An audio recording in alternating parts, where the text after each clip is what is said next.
Ven Espíritu Santo, llena el corazón de tus fieles, enciende el fuego de tu amor, envía tu Espíritu y serán sagrados. Renovarás la paz de la tierra.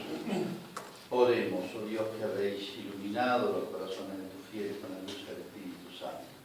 Danos gustar todos los restos según el mismo Espíritu y gozar siempre de su consuelo. Por Jesucristo nuestro Señor. Amén. Inmaculado Corazón de María, Sea la salvación de la familia. San Ignacio de Loyola, Ruega por nosotros.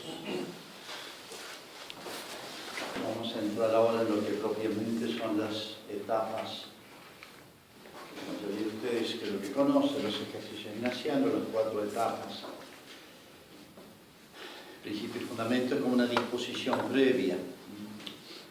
San Ignacio en el retiro de mes, que es lo que se llama retiro típico, dedicaba 3, 4 o si hacían falta más días para las disposiciones previas.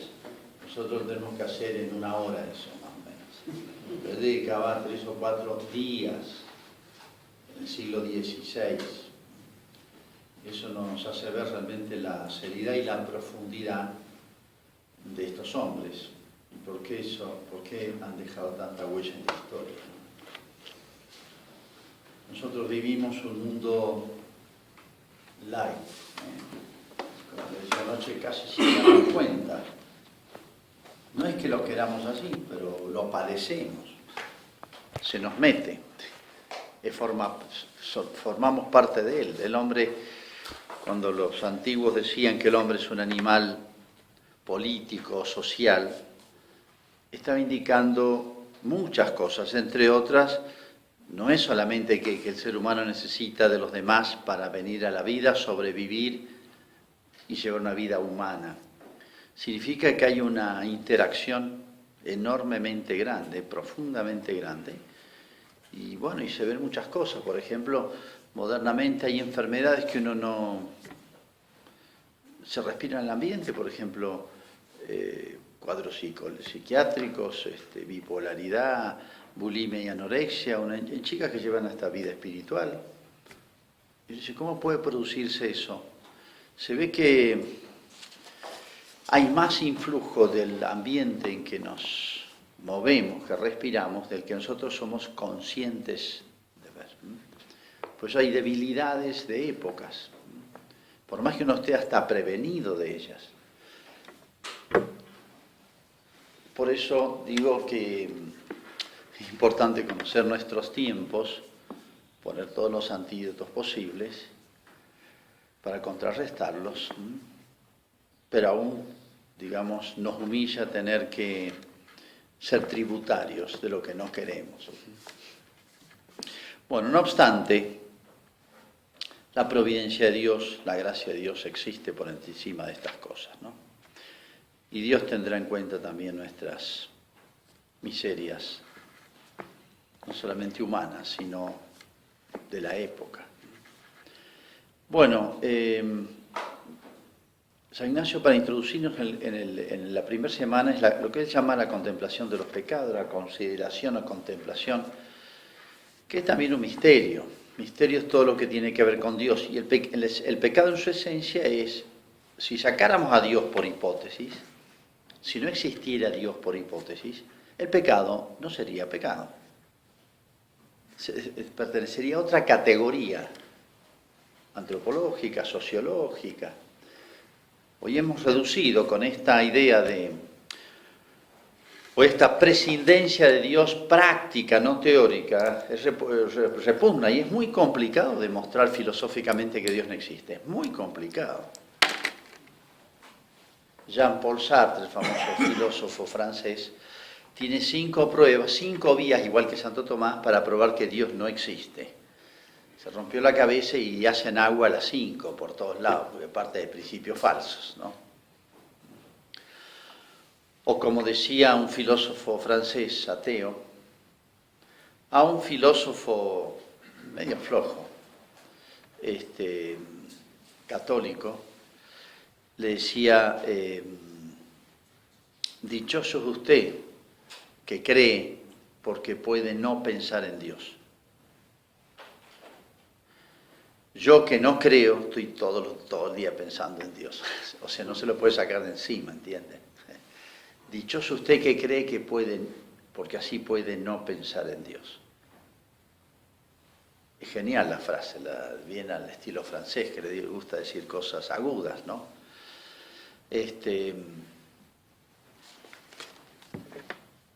Para un creyente, Dios es casi lo que tenemos por hábito, por naturaleza, nos es connatural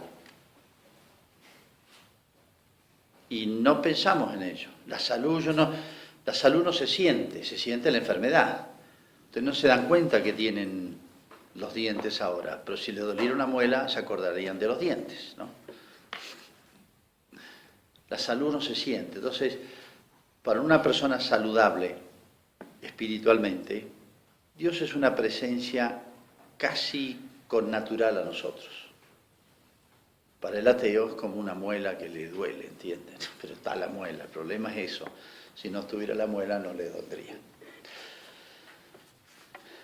Para nosotros Dios es algo que está ahí, es casi parte de nuestra vida, de una manera tal vez superficial, imperfecta, etc. Bueno, y el sentido de Dios, o la luz de Dios, ilumina eso que es también misterioso, y no se entiende si no se entiende a Dios, que es el pecado. Pío XII fue el que pronunció esa famosa frase, que pueden repetido casi sistemáticamente los papas sucesores. Hoy se ha perdido el sentido de pecado porque se ha perdido el sentido de Dios. Si no se entiende Dios.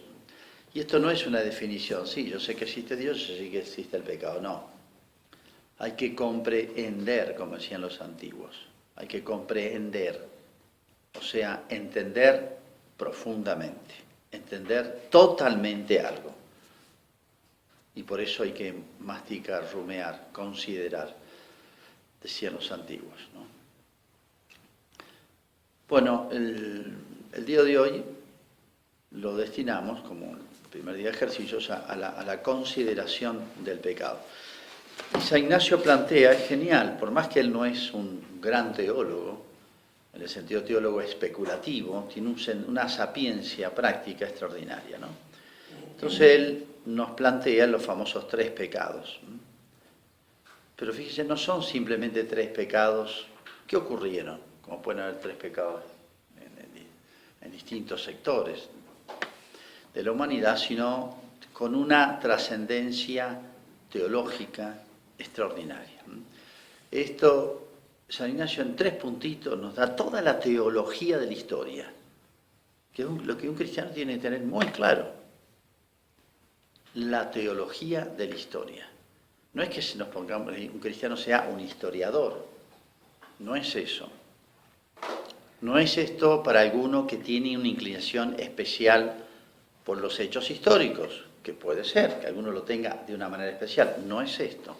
El credo es una teología de la historia. Creo en Dios Padre todo, creador del universo. Estoy afirmando la creación.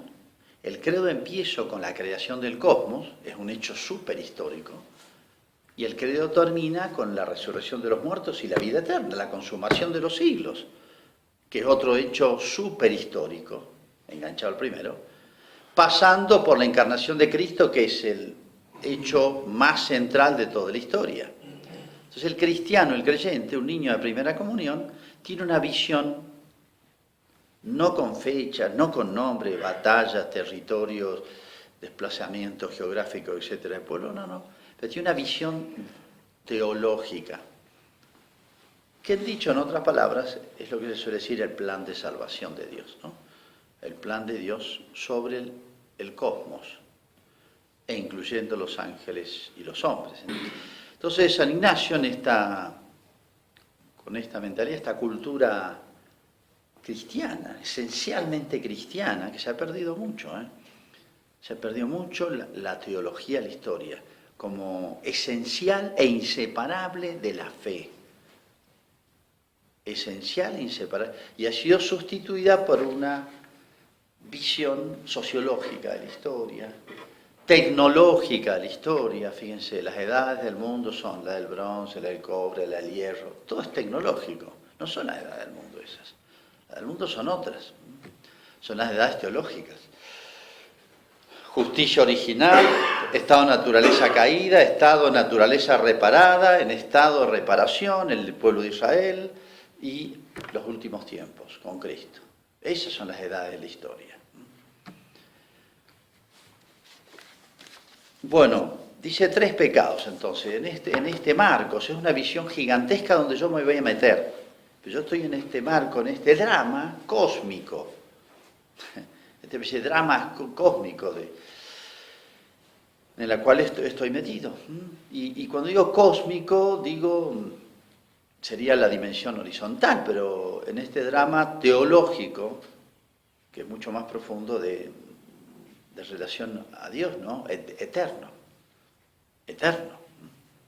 entre 2 abismos, del bien y del mal, ¿no?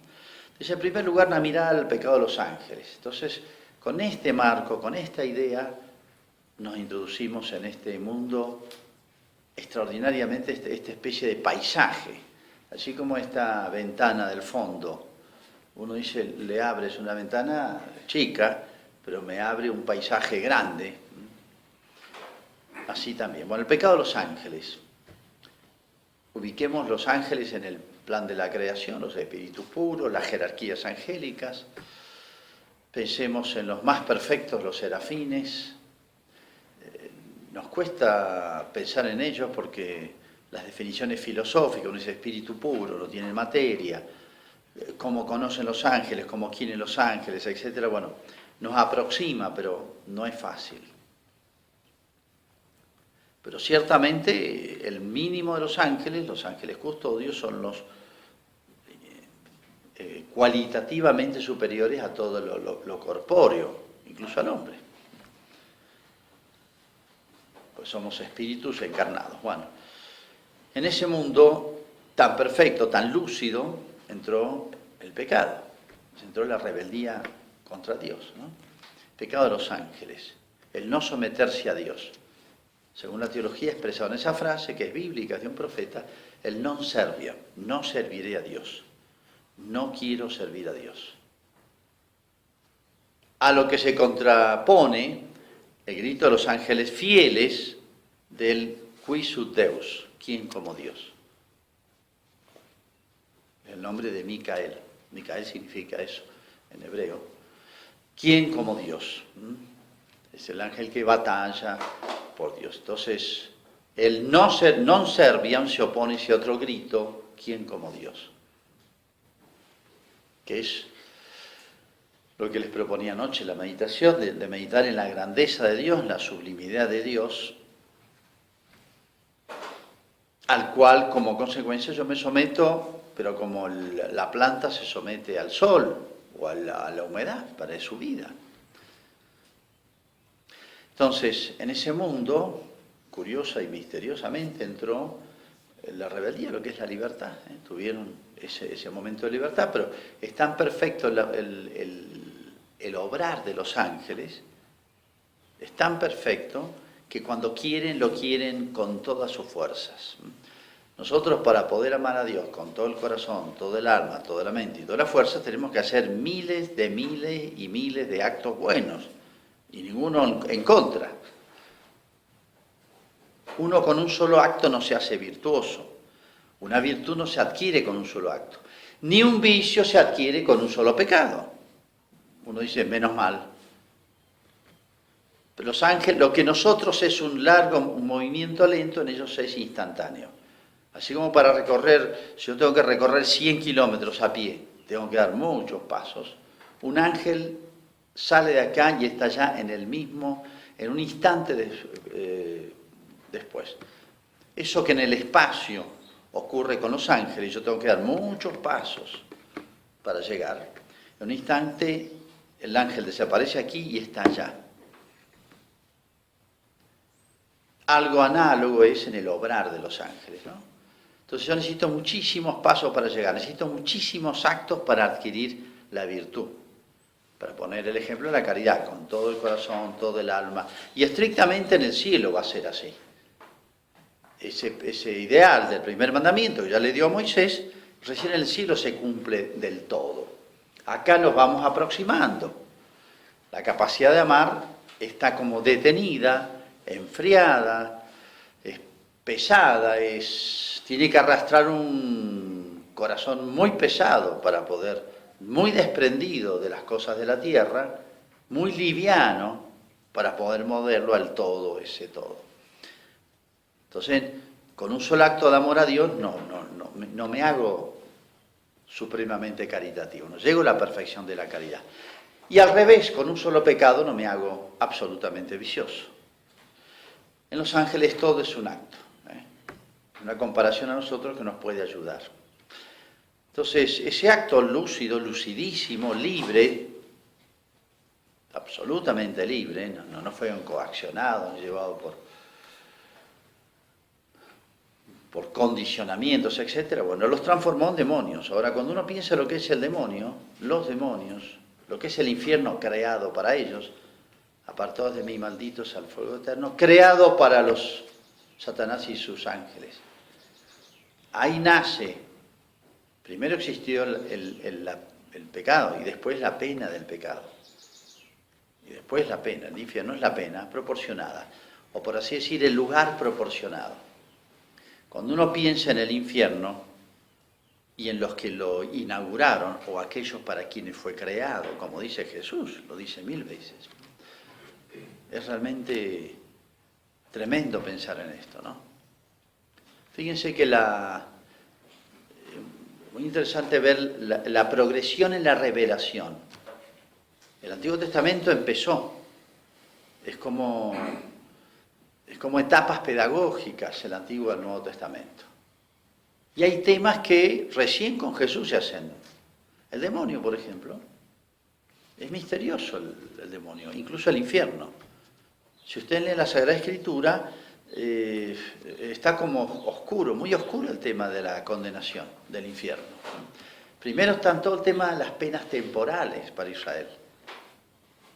Si te portas bien, vas a tener cosechas, no van a venir pestes y los enemigos no te van a hacer nada. Hay como una pedagogía para entender el bien y el premio, el castigo, el mal y el castigo. Y eso, cuando llega Cristo, bueno, se revela todo. Del demonio hay un solo texto en todo el Antiguo Testamento, prácticamente, es el del Génesis. Pero la revelación plena del demonio está en el Nuevo Testamento, ahí aparece por todos lados, pero está descrito y todo el tema del mundo, que no se entiende sin el demonio, está explicado en la Última Cena. Obviamente, no es que no existiera el mundo antes, pero la luz, se prendió del todo la luz, la Santísima Trinidad recién se revela en el Nuevo Testamento. Todo esto está insinuado en el Antiguo. Cuando leemos el Nuevo y después releemos el Antiguo, lo terminamos de entender.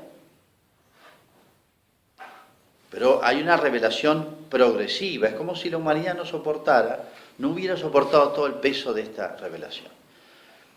Los más grandes temas están insinuados, obviamente, pero en una admirable pedagogía divina están plenamente sacados a luz en el Nuevo. Y uno de los temas es lo que es el infierno, del cual habló Cristo más de 70 veces, están los evangelios, el llanto y rechinar de dientes, etcétera, lo del demonio. Y no se entiende sino a la luz, por contraste a la luz de Dios, ¿no?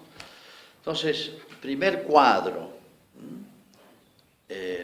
la condenación de estos seres que podrían haber sido reducidos, haber sido aniquilados, vuelto a la nada, hubiera sido casi un alivio ciertamente para ellos. Su peor pena es existir en esa condición. Quedaron fijados en la rebeldía contra Dios. No pudieron retroceder porque el acto de los espíritus puros es irreversible. No es que Dios no quiera perdonar, o todas esas hipótesis, no. Su acto es por naturaleza irreversible. Cuando uno piensa en el demonio, en el odio, en la maldad, Jesucristo lo describe, me odió primero, Él me odió, el mundo me odia por la cabeza del mundo que es el demonio. ¿A qué has venido? A perdernos, etcétera. El demonio apenas aparece Cristo, se le anima hasta a Cristo, las tentaciones a Cristo. todo esto te lo daré si postrándote me adoras, etc. Cuando uno ve el misterioso poder que tiene, porque su naturaleza no cambió de espíritu puro, ¿no? Su perversidad, que hasta Cristo, que desea el mal. El ser humano tiene un nivel humano en el bien y el mal, como yo le decía, en el proceder, ¿no? Pero también en la profundidad. El ser humano es capaz de odiar, sí, pero uno el odio humano sabe que tiene un techo, tiene un límite. Pero el odio diabólico es cualitativamente superior. Es impresionante esto. En la historia a veces aparece con una fuerza notable ese odio teológico que se dice. Hay circunstancias humanas donde ese odio diabólico aparece. Y uno dice, claro, pero el demonio lo hace a través del hombre. A veces aparece, lo dice un historiador que es Belloc, dice, un buen historiador, un historiador serio, tiene que darse cuenta que hay épocas históricas en que hay acciones humanas que lo superan en maldad. O sea, la presencia de algo superior en el mal es visible y notable. En la Revolución Francesa, por ejemplo, el odio a lo religioso, a las imágenes, destapar las tumbas de los muertos y sacar los cadáveres de 200 años a la calle, ese odio de las profanaciones de lo sagrado, esto no es humano. Entonces, cuando uno ve la profundidad del mal en el demonio, la eternidad, el para siempre, el querer contagiar eso y arrastrarlos al mal a los demás, uno dice, madre mía, y acá no hay injusticia.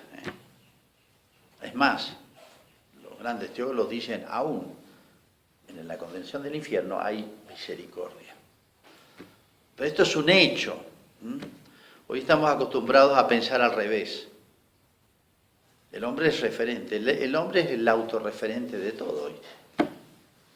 Es como decía ese filósofo griego, el hombre es la medida de todas las cosas, decía. Hoy el hombre se ha hecho el autorreferente.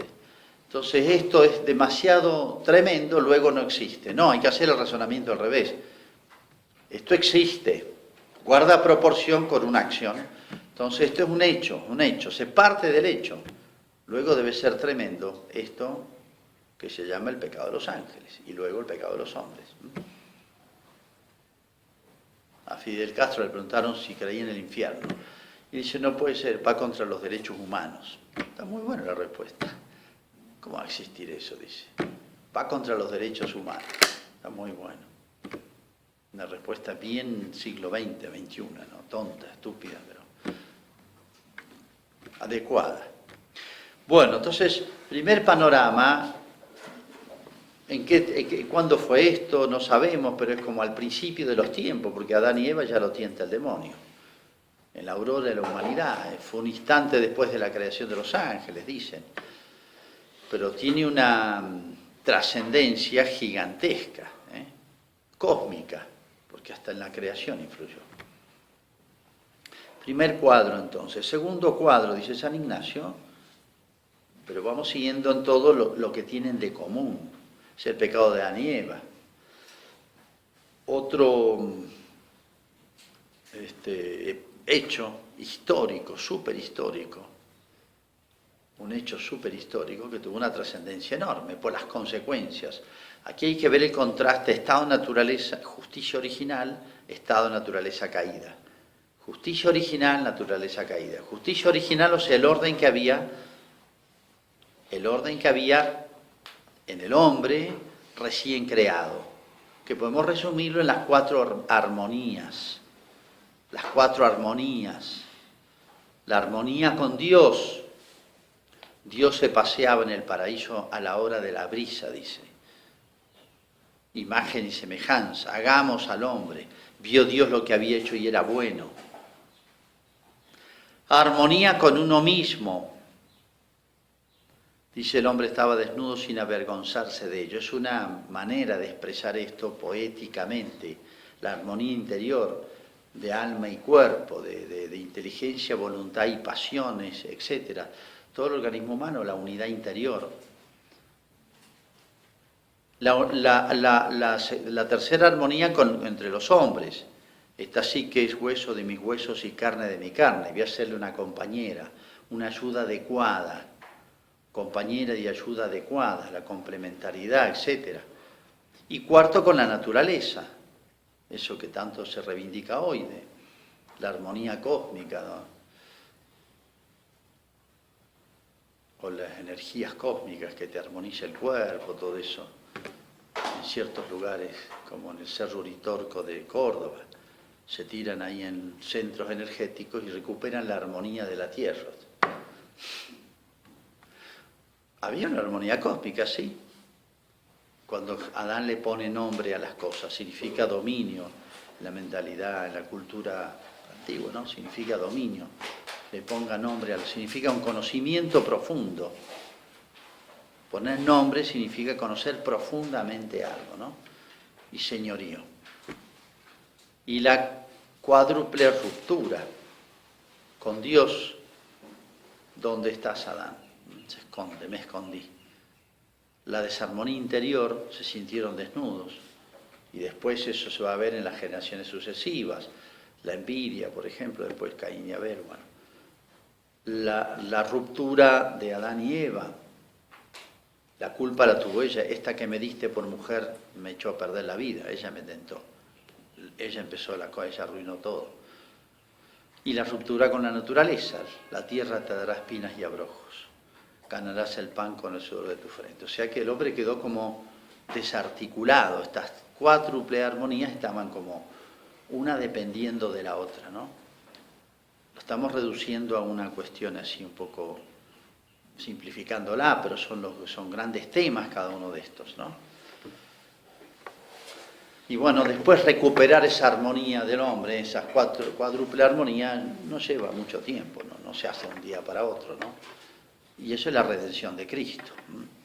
Podemos ver en el acto redentor de Cristo está la recuperación en su fuente de esta cuádruple armonía que después se participa. El hombre tiene que, al unirse a Cristo, va participando, pero es como una enfermedad muy profunda que uno dice, bueno, no te vas a curarla. ¿Tiene tratamiento? Sí. Pero no te curás de un día para otro. Es un largo camino, es un largo proceso. Entonces uno ve la tragedia de la humanidad que se originó en el pecado de Adán y Eva. Es curioso, hasta los paganos, sí, nosotros por la revelación, esto de lecciones de catecismo de primera comunión, los paganos sospecharon. Es más, por tradición oral existía la idea de un pecado original, no con tanta precisión, no expuesto con tanta precisión teológica, pero en los pueblos más tradicionales esta idea la encuentran los estudiosos. La idea de un pecado, porque más o menos el razonamiento es este. El hombre está sufriendo una pena, el dolor y la muerte van contra los más profundos anhelos del hombre. Entonces tiene carácter de pena. Si hay una pena que todos padecemos, hay una culpa. Pues no puede haber una pena sin una culpa. Una cosa es la limitación humana. Eso no es penal. Ser menos perfecto que otro no es penal. Pero que en el hombre haya un anhelo de felicidad que no se cumple es penal. Entonces hay una pena en la humanidad, todos. Hay una culpa original. El mundo antiguo percibió esto, pero no supo precisarlo como lo tiene un cristiano, ¿no? Pero esto es perceptible. Entonces, fíjense lo que significó esta tragedia en la humanidad, que para un cristiano es muy clara, su origen y su remedio. El cristiano tiene claro el diagnóstico y por eso tiene claro el tratamiento. Pero fíjense todo lo que significó para nosotros, las miserias que arrastramos, las debilidades que arrastramos, tiene un origen muy claro. Entonces, segundo cuadro para mirar es lo que es capaz de producir. Y esto lo experimentamos, los ángeles lo vemos de lejos, por la fe, lo imaginamos, tratamos de explicarlo, pero esto lo padecemos nosotros. Lo tenemos muy adentro nuestro. Entonces, y todo esto, ¿por qué? Por algo aparentemente tan poco importante. No, entonces, que nos haga entender la dimensión del pecado. Es un misterio, porque tiene que ver con Dios. Repito, si Dios no existiera, el pecado no sería pecado. Entonces, aquí tenemos que partir de los hechos. Esto ocurrió en la humanidad y trajo estas consecuencias. Luego, lo que produjo todo esto tan grande como una explosión que parte la Tierra en cuatro, dice, bueno, debe haber sido grande la explosión, si partió en cuatro la Tierra. No es negar una realidad. Partimos de la realidad, de esta realidad que experimentamos, y vamos a sus causas. ¿Es un pecado especial el de Adán y Eva? Sí. No es un pecado especial, no es como los nuestros. Si cada pecado cualquier ser humano se transmitiera, imagínense la acumulación que sería. El pecado original tuvo así como la condición de Adán iba a ser heredada por todos, estaba en una situación muy especial Adán, el primer hombre. Hay un misterio en esto. En Adán no es fácil entender el tema de pecado heredado, etc. Bueno, hay una condición especial en Adán, por eso hay un pecado, una gravedad y unas consecuencias especiales en este pecado. Pero es un hecho. Si no fuera por la revelación que tiene la autoridad de Cristo detrás, una simple conjetura de un hombre sabio no nos bastaría. Por eso esto es revelado. Tiene la fuerza, tiene la certeza de Cristo, ¿no? Que nos da Cristo, de la revelación, de la fe. La fe es eso, es una verdad que tiene una certeza y una seguridad, aunque no entendamos, indubitable, ¿no? Esta es la fe. Entonces, segundo cuadro, sigamos el hilo, que es lo que nos interesa de toda esta historia, es el pecado, ¿no? Si es capaz de producir estas consecuencias. Tercer cuadro que nos proponía San Ignacio es el de un hombre que por un pecado mortal se ha condenado. Pecado mortal significa eso, que mata el alma, quita la amistad con Dios. Si me sorprendiera la muerte en pecado mortal, es la condenación. Entonces, el infierno tan tremendo guarda proporción con el pecado mortal. Entonces, uno dice, parece una exageración, pero partamos del hecho que es así. Esto no es la conjetura o la opinión de la Iglesia, una cuestión subjetiva, esto es revelación. Obviamente Dios dará otras oportunidades, en fin, Dios, si no tuviera su misericordia, fuese puro justicia, estamos liquidados. Pero es así, es un hecho teológico que es así. Entonces esto que nos haga pensar en el pecado, ¿no? Repito, no es fácil terminar de comprender el sentido del pecado. Uno ve por las expresiones de los santos, de los doctores, el horror al pecado, al pecado venial y todo eso, a la ocasión de pecado. Y bueno, ellos han comprendido profundamente esto, ¿no? Han comprendido profundamente esto. Uno ve cómo el pecado hoy está reducido. Fíjense, es una cosa, las palabras. He cometido errores. No, son dos cosas totalmente. Un error es, casi diría, por esencia, involuntario. Marqué mal el número de teléfono, eso es un error, pero no es que yo quieras. Entonces, o si no, despersonalizar el pecado. Habré cometido, muchas veces la gente se confiesa así, bueno, habré cometido injusticias, habré faltado. No, yo. No hay que hacerse el tonto, no hay que sacarse de encima el tema. O yo no mato a nadie, Padre. Reducir el pecado a la relación humana. No. Hay algunos pecados donde queda afectado los de la justicia, queda afectado otro. Pero una clase de pecados. Los que afectan a la justicia. Hay pecados que lo afectan a uno nada más. O hay pecados que afectan la relación directa con Dios, son los peores. Y yo no mato a nadie, no le hago mal a nadie. Puedo ser un benefactor de la humanidad, premio Nobel de la paz puedo ser. Y estar en una absoluta ruptura con Dios.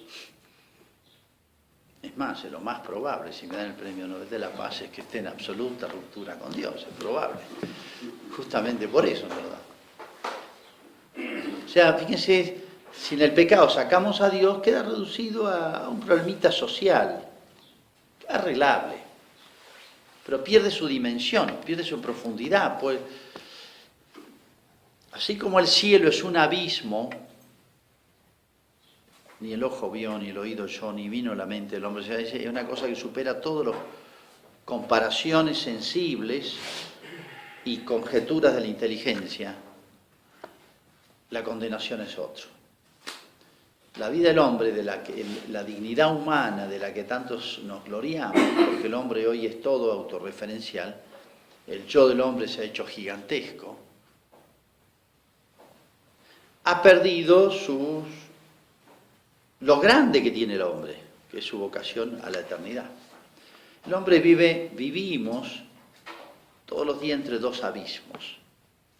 El hombre camina todos los días de su existencia entre dos abismos, dos eternidades. En realidad, el infierno no es la eternidad, es eternidad en un sentido amplio, pero eternidad es solamente la de Dios, es participar de un ser cuya duración es la eternidad. En el infierno no hay eternidad, hay otra cosa. Si vamos a hablar más filosóficamente, no me interesa. Pero eternidad es propiamente la de Dios, ¿no? Entonces el hombre camina entre dos eternidades. Justamente el mensaje de Fátima, que es el fenómeno carismático más importante de la historia de la Iglesia, de por lo menos de 2000 años, la esencia de toda la revelación de Fátima es esto, el cielo y el infierno. Es como los dos grandes temas de Fátima. La visión del cielo, la experiencia de Dios, de la Virgen, de los ángeles, todo, de Dios y de la Iglesia triunfante, y la experiencia del infierno. La descripción del infierno más impresionante es la de los chicos de Fátima. Bueno, 3 cuadros, pero hay que sacar el tema central, el tema del pecado. Pero San Ignacio, los que han traído el devocional, si no están en el número 53 de los ejercicios espirituales, en el número 53, el coloquio. El coloquio es el redondeo, es la síntesis con la que hay que ver el tema central. Es como el fruto especial. Imaginando a Cristo nuestro Señor delante y puesto en cruz. Hacer un coloquio considerando y ponderando cómo de creador ha venido a hacerse hombre. De creador a hacerse hombre. Hay grandes temas ahí en una frasecita. De vida eterna a muerte temporal. O sea, la encarnación y el anonadamiento de Cristo. Y así ha venido a morir por mis pecados. Cuando después San Ignacio nos presente a Cristo, la figura de Cristo, y si profundizamos en la encarnación y la pasión, es una sola cosa, pero la desglosamos para entenderla mejor, son exageraciones infinitas de Dios. ¿Por qué estas exageraciones? Acá hay algo importante en juego. Cristo no hubiera hecho esta locura, o sea, el Hijo de Dios no se hubiera encarnado, no hubiera hecho esta locura si no hubiera algo importante en juego.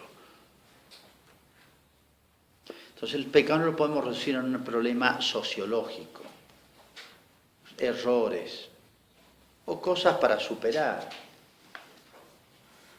Hay muchas deformaciones modernas de lo que tradicionalmente se llamaba pecado. Reductivas, obviamente, requete contra reductivas, o cosas que están en camino de superación, como si fuese crisis de crecimiento de la humanidad. se van cometiendo en el camino. Son crisis de crecimiento. He escuchado esa frase muchas veces. No, es crisis de descomposición, que es exactamente lo contrario. Y así he venido a hacerse hombre por mis pecados. No es en absoluto, por algunos pecados. Siempre hay que hacerlo por mis pecados. O sea, la pasión de Cristo, así como meditamos anoche, Dios nos ha llamado personalmente, me llamó por mi nombre, dice un profeta. La pasión de Cristo, todos los grandes hechos de la vida de Cristo, tienen nombre. No es por si a alguien le sirve, a ver, por si alguien lo siente, si a alguien le gusta, si alguien aprovecha. Tiene mi nombre. Otro tanto mirándome a mí mismo, considerar lo que he hecho por Cristo, lo que hago y lo que debo hacer por Cristo. O sea, es el retorno. O sea, la pasión de Cristo, la encarnación ya con todo lo que significa y la pasión con todo lo que significa, creo que me dicen algo. Lo que hago por Cristo y lo que debo hacer, lo que he hecho, lo que hago, lo que debo hacer. Y viéndole tal colgado en la cruz, pensar en lo que se ofreciere. Entonces, esto no es una visión negativa. Hoy hay tantos argumentos tontos que a veces me vienen a planteármelos. Las mamás, padres, quiero que a mi hijo no le hablen del infierno en el catecismo porque de noche se asusta. ¿Han visto las películas de terror que ven los chicos? Todos son monstruos, todos son monstruos. O sangre, ¿vieron? Cuando hay escenas de muertos, sangre, siempre es en cámara lenta para disfrutar el chorro de sangre que sale, así, para disfrutarlo bien. No hay problema, ¿eh? Todo, bueno, gran parte de los jueguitos de la PlayStation, todos monstruos y todos matar, todo bombas, esto. Pero me acuerdo cuando salió la película La Pasión, no, hasta 14 años no hay que dejar ver a nadie, ¿eh? Medidas sanitarias, porque los chicos los impacta, les puede crear un trauma para toda la vida. Si de golpe se pusieron preocupados por los niños, mirá, le dan toda la basura que puede en el mundo a los niños, de toda clase. Y ahora, cuando toca la de Cristo, que es el único razón por la cual un chico podría crearse una preocupación, claro, se lo llama trauma, una preocupación o que lo va a impactar a un niño, claro que lo va a impactar, pero un impacto bueno. El único impacto bueno, impresión buena, porque este que muere en la cruz no es un monstruo que viene de otro lado, esto no es de Avatar. Fíjense la hipocresía del ser humano, ¿no? Ahora nos viene la sensibilidad por los niños. Mirá qué lindo. Entonces, grandes temas que tenemos que enfrentar crudamente de nuestra vida. Los grandes temas, estos son los grandes temas que estructuran una vida de ayer, de hoy y de siempre. Bueno, está el drama del pecado, pero el cristiano no es está todo bien hecho en el cristianismo. No lo hizo ningún ser humano, un genio. Ahí está Cristo, o sea, está hecho un diagnóstico. Sería terrible que nos hagan diagnósticos de enfermedades incurables, sería terrible. Que nos expliquen bien cómo voy a morir, etc. No. Está el diagnóstico, pero está mucho más. La última palabra está el médico. Y ya terminó, no es un hecho que está por decidirse, la redención. Redención significa rescate, ¿no? Rescate de una prisión teológica terrible, ¿no? Así que esta es la crudeza, el cristiano enfrenta los dramas más terribles de la humanidad desde chiquito, desde el niño. Dramas teológicos, gigantescos, infinitos, pero con la serenidad del alma de estar a su vez con un remedio infinitamente poderoso y grande, que es Cristo. Tiene un nombre, es una persona al cual tenemos acceso todos, no un grupo privilegiado de cercanos, de que de tipo tiene suerte, de que tuvieron... No, para el último, el más miserable de los hombres, murió Cristo, murió por mí. Me amó y se entregó por mí, dice San Pablo. Gloria al Padre, al Hijo y al Espíritu Santo. Como era en el principio, ahora y siempre, por